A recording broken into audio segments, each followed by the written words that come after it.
Gulliver's Travels into Several Remote Nations of the World by Jonathan Swift, a letter from Captain Gulliver to his cousin Simpson, written in the year 1727.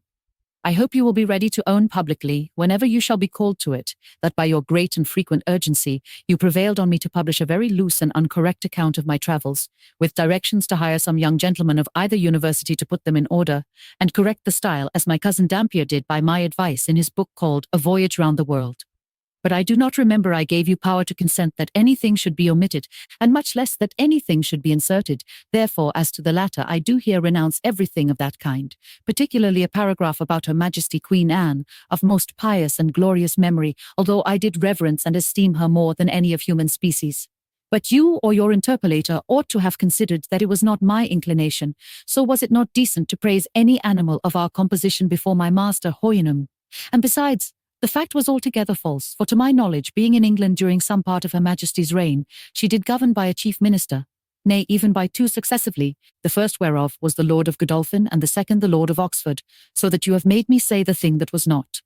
Likewise, in the account of the Academy of Projectors, and several passages of my discourse to my master Houyhnhnm, you have either omitted some material circumstances, or minced or changed them in such a manner, that I do hardly know my own work.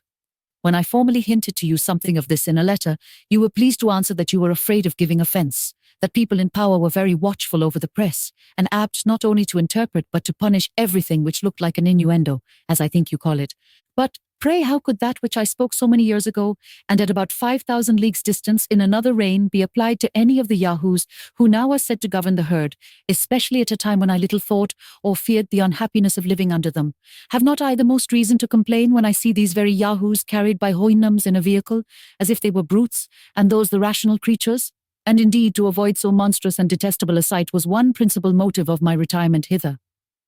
Thus much I thought proper to tell you in relation to yourself, and to the trust I reposed in you.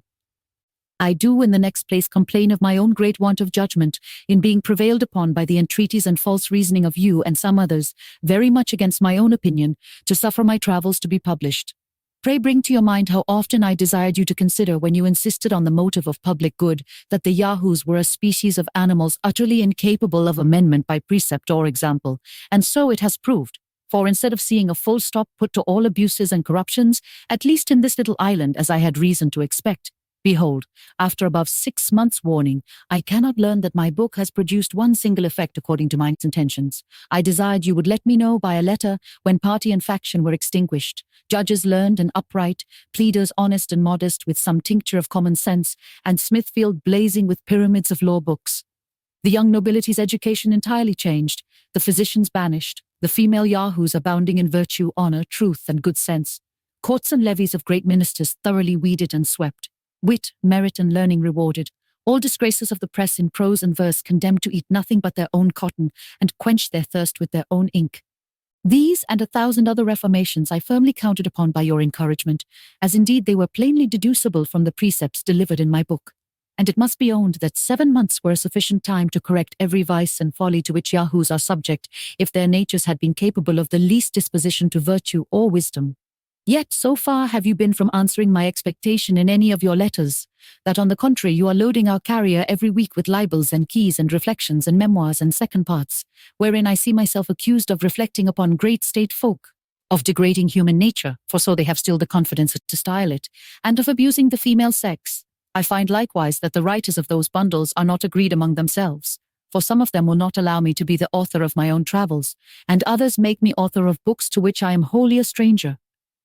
I find likewise that your printer has been so careless as to confound the times and mistake the dates of my several voyages and returns, neither assigning the true year nor the true month nor day of the month, and I hear the original manuscript is all destroyed since the publication of my book, neither have I any copy left. However, I have sent you some corrections which you may insert if ever there should be a second edition, and yet I cannot stand to them, but shall leave that matter to my judicious and candid readers to adjust it as they please.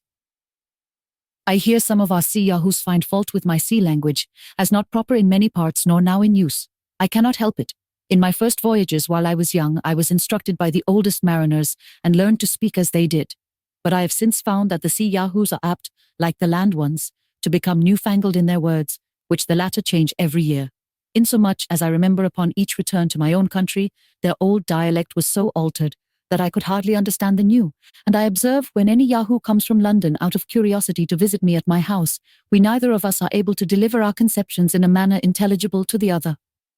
If the censure of the Yahoos could any way affect me, I should have great reason to complain that some of them are so bold as to think my book of travels a mere fiction out of mine own brain, and have gone so far as to drop hints that the Houyhnhnms and Yahoos have no more existence than the inhabitants of Utopia.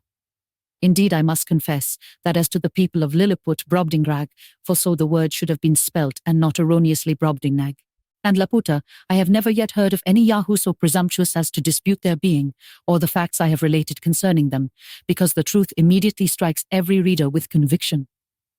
And is there less probability in my account of the Houyhnhnms or Yahoos when it is manifest as to the latter, there are so many thousands even in this country who only differ from their brother brutes in Houyhnhnm land, because they use a sort of jabber and do not go naked? I wrote for their amendment and not their approbation. The united praise of the whole race would be of less consequence to me than the neighing of those two degenerate Houyhnhnms I keep in my stable, because from these, degenerate as they are, I still improve in some virtues without any mixture of vice.